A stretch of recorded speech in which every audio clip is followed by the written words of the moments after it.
Salut les amis, salut les amis. Cybertorture, ça bouge, suite. Suspense. Je n'aurais pas pensé faire une vidéo avant la fin de cette année 2025, mais il me semble que c'est assez adapté finalement de la poster le dernier jour de cette année. Puisque, encore une fois, je le disais dans les vidéos précédentes, c'est en train de bouger. Alors certes pas aussi rapidement que nous le souhaiterions tous, mais c'est en train de bouger d'une manière assez singulière, quelque chose qui ne s'était jamais fait avant, et vous allez pouvoir le constater dans le contenu de cette vidéo. Je m'excuse encore et je ne le ferai jamais assez pour la qualité de ces vidéos. Vous comprendrez encore une fois, là moi je suis sur Linux, tout ce que j'ai essayé avant, Windows, Mac, etc. On arrive en fait à me squeezer tout de suite mes appareils. Ils ne marchent plus au bout de 2-3 mois maximum. Donc je suis sur Linux. Pour le moment, ça tient la route et les logiciels de montage vidéo, etc. me paraissent un peu complexes et je n'ai absolument pas le temps ni l'énergie de faire ce genre de choses. Voilà, donc ceci étant dit, passons à la suite. Mes amis, entrevue avec Monsieur Topiak, député du Gers. Donc on est encore sur l'association Cybertorture, dont le président, je le rappelle, Régis Maillot, coprésident Claire Gentien et Sarah Audouin, me semble-t-il. Donc nous avons cette entrevue avec Monsieur Topiak, député du Gers. Je vais vous lire le contenu et puis vous allez voir derrière pourquoi je vous dis ça bouge suite et puis c'est quelque chose qui ne s'est jamais fait avant. L'association a eu une entrevue en visio le 19 décembre 2025 avec le député du Gers, M. Topiak. Cela s'est bien passé. J'étais accompagné par Marie-Hélène Legrand. Il nous a écoutés attentivement et posé quelques questions. Je n'ai ressenti aucun jugement. En conclusion, il a dit qu'il allait en parler à une prochaine commission de la Défense. Au début, il voyait plus santé, puis ensuite Défense. Je pense que ça mériterait un sujet à part entière. Mais c'est un bon début, je l'espère. Aujourd'hui, nous lui avons envoyé un mail où nous lui adressons un dossier avec documents à l'appui pour qu'il mesure l'ampleur du sujet accessible à tous sur notre Drive. Je vous lis le contenu du mail. Bonjour Monsieur le député, comme convenu, je vous adresse les documents glanés sur nos recherches avec l'association Stop à la cybertorture. Je vous invite à lire ces pages. Il y a 2 liens sur lesquels je reviendrai tout à l'heure. Pour aller plus loin, vous pouvez naviguer dans les onglets, vous verrez l'évolution des technologies. Il y a aussi le mémorandum de Hélène Pelos et NARC, donc avec le lien. Nous n'inventons rien, nous ne sommes pas des conspirationnistes mais des lanceurs d'alerte. Nous affirmons que l'utilisation de ces techniques de manipulation mentale sont passées dans le domaine public. Le sujet est important, il mérite plus qu'un insert dans une prochaine commission de la Défense. Pour certaines victimes, l'urgence perdure. Tu m'étonnes. Merci de votre écoute. Dans l'espoir qu'enfin les législateurs s'occupent de ce vaste problème qui touche les droits fondamentaux de vos administrés et de la société en général, cordialement, Régis Maillot, coprésident de l'association Stop à la cybertorture, www.stopalacybertorture.org.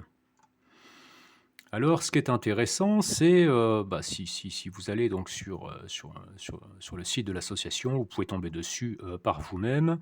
Je mettrai ces 2 liens qui ont été transmis en description de la vidéo, que je vous invite vraiment à prendre le temps de consulter, parce que c'est du lourd, dans la mesure où ce sont des informations qu'on a pu de ci, de là glaner, vous et moi, bien qu'il y en a certaines, je suis sûr qu'on est passé à côté pour certaines d'entre elles.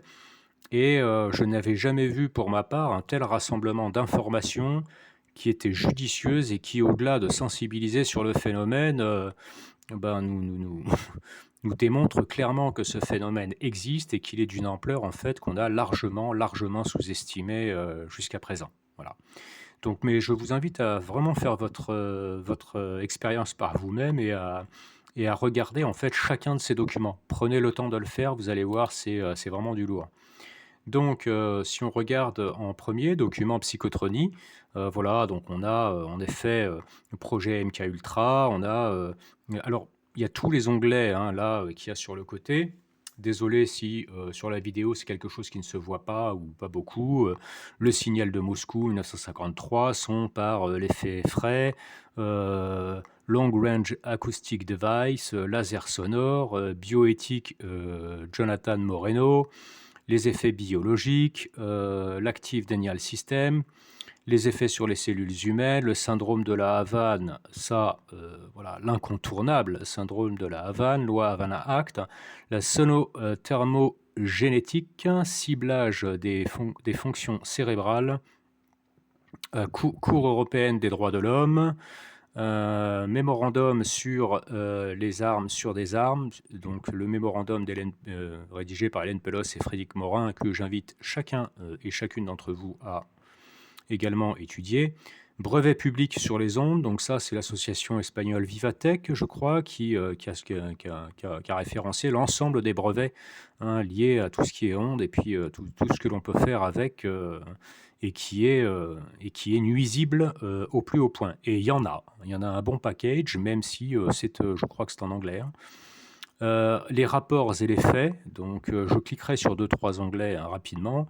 Des témoignages de ciblés, manifestations dans le monde, les organisations, donc type d'association qu'on a aujourd'hui, etc. Et la législation à ce jour sur ce genre de choses. Donc, si je dois cliquer sur 2-3 choses, je regarde par exemple, alors je crois que la Cour européenne... non, c'était pas ça que je voulais voir. Donc le mémorandum, ça, je vous invite effectivement à le lire.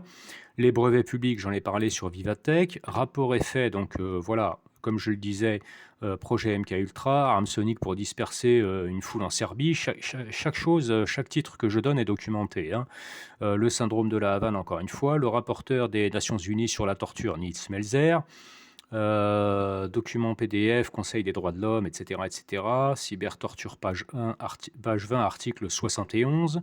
Le rapporteur de l'ONU, alors ça, je vous invite vraiment à écouter ces 14 minutes. Rapporteur de l'ONU, réglementation d'urgence. Donc effectivement, elle fait une demande d'urgence, de réglementation, et je trouve qu'en 14 minutes, en fait, elle résume très bien la problématique, les risques encourus aujourd'hui liés à la technologie de tout ce qui est... comment dit-on ce terme de tout ce qui est... pardon, ça va me revenir. C'est pas science cognitive, ça va me revenir. Je n'ai pas les termes pour l'instant. Mais je vous invite en fait à cliquer, à regarder ça. Également, cette interview, cette conférence entière de Robert Duncan, donc il y en a une là sur ma chaîne, mais je crois que celle-ci, c'en est une autre. Et pareil, c'est très intéressant en fait hein, de la regarder la conférence entière où on a, pour ceux qui ne l'ont pas vu, même les tests qu'ils ont fait, et ce sont des images d'archives, hein, ça date, pardon, sur des singes, en l'occurrence, qui, sur un simple signal émis sur le cerveau, alors je crois qu'ils ont des capteurs là, hein, ça se fait pas à distance parce que c'est vieux encore, où en fait il est en train de manger, il a faim, il mange une banane et ils disent bah là on va envoyer un signal et boum, dès qu'ils envoient le signal, le singe il lâche la banane et même encore plus fort, il recrache tout ce qu'il a dans la bouche en fait. Et 1 minute après ils disent bah on va renvoyer le signal ou du moins couper le signal qu'on a émis sur le fait de couper la faim. Dans la foulée, il reprend une banane, il mange, et dans la foulée, ils refont la même expérience, donc ils répètent ça, et on voit bien que systématiquement, en fait, hein, c'est immédiat. Voilà, le singe, donc on peut jouer sur le sommeil, on peut jouer... Alors ça date de MK Ultra, hein, c'est-à-dire qu'ils ont réussi à analyser les différentes zones du cerveau, et puis la façon de pouvoir les cibler. Donc je vous laisse maintenant, hein, même si vous le savez, imaginer ce que l'on fait avec les ondes. D'ailleurs, pour ceux qui seraient intéressés éventuellement de se donner un ordre d'idée, un livre qui est sous forme de roman et qui s'appelle Les soldats de l'or gris. L'or gris, sous-entendu la matière grise. Alors sous forme de roman, mais bon, personnellement, j'ai vu qu'il y avait tellement en fait de détails, autant scientifiques que sur l'organisation, je dirais même, des services de renseignement, etc., qui me paraissent... ça me paraît un petit peu trop détaillé. C'est quelqu'un qui a beaucoup d'informations vraisemblablement et qui nous donne, je dirais, un début voilà, de compréhension de ce qu'ils sont en mesure de faire, en tout cas directement sur les cerveaux. Et ce n'est qu'une toute petite partie.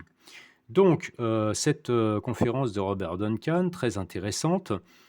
Témoignage de ciblé, ce qui est intéressant également, c'est qu'on va avoir donc, alors on a les principes généraux, harcèlement global, gangstalking, hacking, etc., etc. On a le témoignage, un des témoignages de Simon Zirmi, dont on n'a plus de nouvelles depuis 2020. C'était sur sa page Facebook. On a Myriam, c'est très intéressant aussi, Myriam, qui est une gilet jaune, une ex-gilet jaune, je ne sais pas trop, mais comme elle dit, un gilet jaune un jour, gilet jaune toujours, selon ses termes, qui est interviewée sur le plateau de Nexus, qui a traité un peu du problème et qui explique en fait son ciblage voilà, du jour au lendemain, et elle explique voilà, les conditions dans lesquelles elle a été ciblée. Et c'est intéressant en fait d'écouter surtout la fin, en fait, l'ensemble, hein, mais à la fin j'ai trouvé pertinent ce qu'elle disait. Donc des nombreuses vidéos du docteur Couvreur domicilié en Belgique dont la parole donne la parole aux ciblés. Certaines sont plus explicites que d'autres, donc la chaîne du docteur Couvreur, livre de témoignages Le mur des cons de Olivier Marais, qui balance lui depuis les années 90 sur le sujet du ciblage. Les larmes de mon corps de Régis Maillot, qui est un livre qui fait moins de 100 pages, que j'ai moi-même commandé il n'y a pas si longtemps que ça. Je trouve qu'il a un bon style d'écriture d'ailleurs, hein, qui se divise en deux parties. La première sur, on va dire, le développement de son enfance et de sa vie de manière générale, et puis la deuxième partie qui est sur son ciblage, qui est très particulier, son ciblage, et on voit bien qu'effectivement, ils étudient ce que j'explicite dans les différentes phases du gangstalking, dont je demande pardon pour la qualité du son. D'ailleurs, c'est Sébastien Vuillemin ou un truc dans le genre qui, sur sa chaîne, en fait, a repris le contenu et a masterisé le son. Voilà, où j'explique dans la phase 0 qu'il y a une étude qui peut être plus ou moins longue sur l'individu. Je me demande même s'ils n'ont pas accès directement à des traumas qu'on a à travers le cerveau, l'analyse ou quoi, pour pouvoir cibler une personne de façon... voilà, de façon plus efficace selon eux. On a Guantanamo 50 de Sarah Eleonore, qui effectivement a été enfermée à Guantanamo et qui explique les techniques de torture électronique voilà, qu'elle a subies pendant des années. Nous avons donc également les manifestations mondiales qu'il y a sur le harcèlement électromagnétique. Pour les organisations dont je vous parlais, bah, voilà, pour faire court, hein, Fondation... ouais, voilà, fondation, ok. Puis association qu'on a dans le monde de manière générale, donc Stop à la cybertorture, aux USA, Targeted Justice, Belgique, icator.be, Espagne, vivatech.es, et puis Pays-Bas, stopeg.nt, semble-t-il. Hein. NL, pardon. Voilà. Voilà, bon, et puis la législation en fait qu'il y a pour le moment, je vous laisse regarder tout ça avec intérêt, mes chers amis. Et puis dans la deuxième partie, alors le deuxième lien, si je reviens dessus, ok, je reviens donc sur le second lien. Pardon, c'est pas préparé, hein, vous l'aurez compris, le but c'est de transmettre, voilà. Ça, je l'ai déjà vu. Donc, était-ce le premier ? Alors, je suis passé sans doute à côté d'éléments. Peu importe, je vous laisserai, pour aller plus vite de toute façon, je vous laisserai donc visualiser vous-même tout ça. Alors, ce qui est d'autant plus intéressant, mes amis, d'autant plus intéressant, parce que j'en entends déjà dire, oui, mais enfin bon, c'est pas parce qu'on transmet tout ça à un élu que des choses vont bouger. Alors déjà, moi, en tant que jeune ciblé à l'époque, alors moi, c'est sûr, on avait filtré mes moteurs de recherche. Hein. C'est-à-dire que tout ce que je recherchais, je ne tombais sur rien du tout. J'avais été très surpris d'ailleurs de tomber, je fais cette petite parenthèse, sur une vidéo d'Elena Sibel qui expliquait que, je crois que c'était en 2013-2014, enfin elle expliquait qu'elle était déjà tombée sur 2 sites internet qui parlaient de façon assez exhaustive de ce sujet-là, et elle remerciait en fait les personnes qui avaient créé ces sites internet. Et j'étais très surpris, parce que moi, mon début de ciblage, dont je me suis rendu compte, c'est 2018, et j'ai fait des recherches pendant pas mal de mois, je ne suis tombé sur rien du tout. Enfin, tant que j'utilisais Google, parce que moi j'étais un peu, j'étais complètement aux fraises, hein, sur tout ce qui était cybersécurité, tout ce qui était VPN, je cachais pas mes cams, j'utilisais même pas de page privée, j'ai envie de dire, c'est-à-dire, bon, je validais tous les cookies, etc., etc. Et du jour où j'ai changé de moteur de recherche, passé sur DuckDuckGo, page privée, ce genre de choses, hein, vraiment un truc de base, hein, j'ai commencé à tomber sur des éléments. Donc moi, c'est vrai qu'on filtrait mes recherches, mais j'étais très surpris en fait de voir que ben, il y avait les informations auparavant. Cela dit, pour revenir à ce que je disais, moi, je sais qu'en tant que jeune ciblé, j'ai souffert de ça, d'avoir très peu d'informations, ou du moins que des informations qui sont dans le sensationnel, mais qui sont pas, je dirais, dans l'informationnel et dans le fonctionnel, voilà, pour pouvoir enfin, parer un petit peu au phénomène, ou du moins se préparer, ou du moins avoir une compréhension, parce que le fait de ne pas comprendre ce qui vous arrive quand vous subissez la déferlante qui s'abat sur vous en début de ciblage, c'est un stress qui est assez monumental. Je peux en parler, je m'en souviens parfaitement.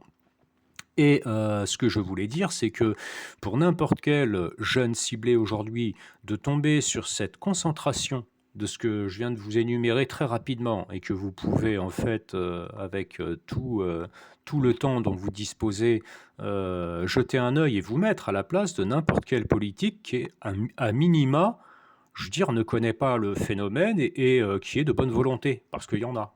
On est bien d'accord. Oui, il y a de la corruption, certes, mais on a des gens qui sont bien intentionnés, voilà. Et donc, de réussir en fait à tomber sur l'ensemble, cette concentration d'informations qui, je le rappelle, en fait, est le travail de multitudes d'individus différents qui se sont qui ont un peu mouillé le maillot à un moment donné, soit sous forme de vidéos, soit sous forme de témoignages, soit sous forme d'articles, soit sous forme d'analyse, soit sous forme, bref. Quoi qu'il en soit, je vous invite donc en fait à prendre connaissance de ça, à vous mettre à la place de n'importe quelle personne qui a un minimum de responsabilité politique, et puis de voir ce que vous en feriez si vous étiez non ciblé, que vous ne connaissiez pas le phénomène. Et ce qui est d'autant plus intéressant, mes chers amis, c'est que l'ensemble de cette documentation est en passe d'être envoyée à l'ensemble des députés et sénateurs. L'ensemble des députés et sénateurs, avec code QR et avec lien directement sur la documentation précitée. Avec possibilité, effectivement, sans doute, de documentation supplémentaire qui va être ajoutée, parce que je crois que ça a été fait assez rapidement, hein.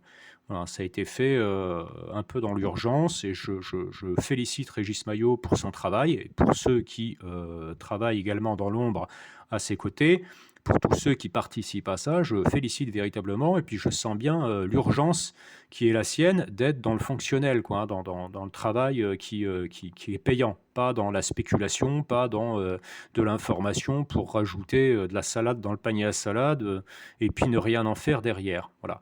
Donc l'ensemble des députés et des sénateurs va avoir accès à cette documentation que je vous invite de nouveau dont je vous invite à prendre connaissance. Si ça, mes amis, vous estimez que ça a déjà été fait par le passé, je ne sais pas sur quelle dimension dans quelle dimension et sur quelle planète vous êtes, ça n'avait jamais été fait jusqu'à présent. Alors, encore une fois, certains grincheux diront « Ouais, mais on sait bien ce que c'est, que ce soit la justice, que ce soit la politique, etc. etc. » Oui, effectivement, il va y avoir du freinage à un certain niveau, hein. Pour étayer ses propos, il suffit de regarder, taper sur YouTube le discours fatal de Pierre Bérégovoy, son discours d'investiture en tant que Premier ministre à l'époque, où on l'a retrouvé quelques jours plus tard, hein, 10 jours plus tard, enfin moins d'un mois plus tard, suicidé, hein, voilà. Et vous verrez ce qu'il dit, hein, sur la corruption, et sur le fait qu'il brandissait en fait des papiers où il disait « J'ai une liste ici de personnalités dont je pourrais vous parler ». Bref. Donc oui, évidemment, il y a de la corruption à grande échelle, et il y a de fortes chances même que ce soit la corruption qui dirige de manière générale. Je n'ai pas trop envie d'en dire, et je vous dirai pourquoi également.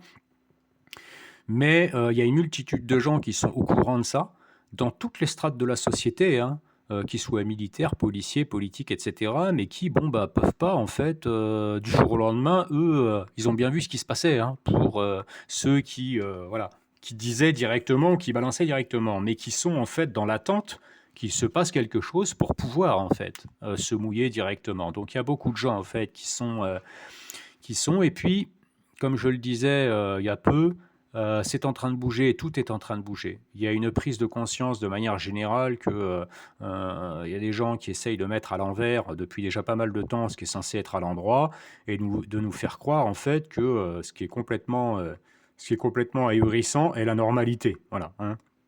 Je donnerai pas de détails. Alors mes amis, ça bouge et c'est là où quelque part tous on peut faire quelque chose. Déjà, la première action va être une action pensante et une action d'intention, c'est celle d'y croire, mes amis, hein, voilà. Parce que comme je le disais précédemment, on ne peut plus se permettre aujourd'hui d'être ouais, mais non, mais de toute façon, ça ne marchera pas, etc. Ça, on l'a trop fait. Et ça, c'est vraiment un schéma sur lequel ils apprécient que nous restions. Voilà. Hein, le fait que systématiquement, bah non, ça va pas fonctionner, puis de toute façon, il y a ça, puis il y a tel frein, etc., etc. Ce genre de choses, c'est pas possible que ça puisse perdurer. Et pour ceux qui ne connaissent pas ce, ce- ce- ce phénomène du syndrome du centième singe, hein, l'expérience du centième singe ou le syndrome du centième singe, d'ailleurs, c'est pas un syndrome, je ne sais plus trop le terme en question. C'est l'expérience du centième singe, hein, je crois. Voilà, hein, au bout d'un moment, quand on atteint un certain nombre d'individus qui disposent de la même information, c'est une forme de compétence et une forme d'énergie en fait qui se déploie sans que les individus soient en contact eux-mêmes. Donc le fait d'y croire en grand nombre fera bouger les choses, qu'on le veuille ou non, voilà, qu'on y croit ou non. Je vous invite en fait à cela, mes chers amis. Et puis dans une autre mesure, je pense à ceux qui ont un minimum de visu, sur les informations liées à tout ce phénomène de ciblage. Ceux qui sont même, je dirais presque une référence. Je prendrais pour exemple, et je suis désolé si tu m'écoutes Frédéric, je prendrais cet exemple notamment de Frédéric Laroche, dont je respecte l'engagement, je dirais le travail et même le contenu de manière générale qu'il a pu diffuser jusqu'à présent, qui a pu être utile dans une certaine mesure. Mais je me désolidarise pleinement en fait sur certains posts qui vont sortir et vous allez comprendre pourquoi. C'est-à-dire que je crois que c'est la deuxième fois que je vois un post de ce genre-là où on a une photo, on voit un policier marqué police de dos et il est écrit pour la quatrième fois depuis le début de cette année, suicide d'un agent de la DGSI. Et là, on voit la réaction de Frédéric Laroche qui marque bon débarras, je crois, un truc dans le genre. Bon, ça nous met dedans, hein, direct, hein. C'est-à-dire que pour toute personne, encore une fois, bien intentionnée, qui voudrait se pencher un peu sur le phénomène et qui voit un petit peu les personnes qui sont censées sortir tout de suite en tant que référence sur le sujet, tiens, on va regarder, il suffit de tomber juste sur ce poste-là, ça ferme les equity direct, quoi, hein. Voilà. Alors, je pense encore une fois que c'était pas forcément, il n'a pas vu forcément le mal, que c'est plus la souffrance qui a parlé, ce qu'il a vécu vis-à-vis de ça, etc., et ce qu'il a vécu jusqu'à présent, etc. Bon, 23 ans de ciblage ou 24 ans, je pense qu'à un moment donné, voilà. Mais, et je me pose pas là en donneur de leçons, mais je veux dire, il faut quand même regarder de quoi on est en train de parler. On est en train de parler déjà de la mort de quelqu'un par suicide en plus de ça. C'est un être humain, quoi, et on en oublie presque ça. C'est-à-dire qu'encore une fois, il y en a qui vont parler les militaires, les flics, les politiques, etc. Et puis on met tout dans le même panier, quoi. Comme si ces gens-là, c'était tous des ennemis, c'était tous des diables, dont l'objectif était de faire souffrir et voilà, et de s'emparer de toutes vos richesses ou voilà, hein, à un moment donné, ou de vous squatter le cerveau, de vous pirater, etc. On est bien d'accord qu'il ne s'agit pas de tout le monde. Voilà. Donc il y a une part des choses à faire. Et je pense que justement, maintenant que les choses que les informations commencent à circuler, moi j'inviterais toutes les personnes qui ont pu avoir une action de ce genre-là à retirer leur poste. Hein, Frédéric, si tu peux, et si toutefois tu y vois quelque chose de pertinent dans ce que je dis, hein, il n'y a pas d'attaque personnelle. Je dis qu'à un moment donné, il faut tous qu'on puisse se serrer les coudes pour si on a vraiment envie que les choses bougent. Ou alors dans ces cas-là, on ne veut pas que les choses bougent, quoi. Dans ces cas-là, on continue à s'écouter soi-même, à laisser notre ego s'exprimer, et puis à ne pas être... voilà. Bon. Donc il y a tout ce travail en fait que chacun peut faire, c'est-à-dire ceux qui peuvent corriger le tir et qui ont voilà, qui ont fenêtre sur rue, j'ai envie de dire, sur le sujet.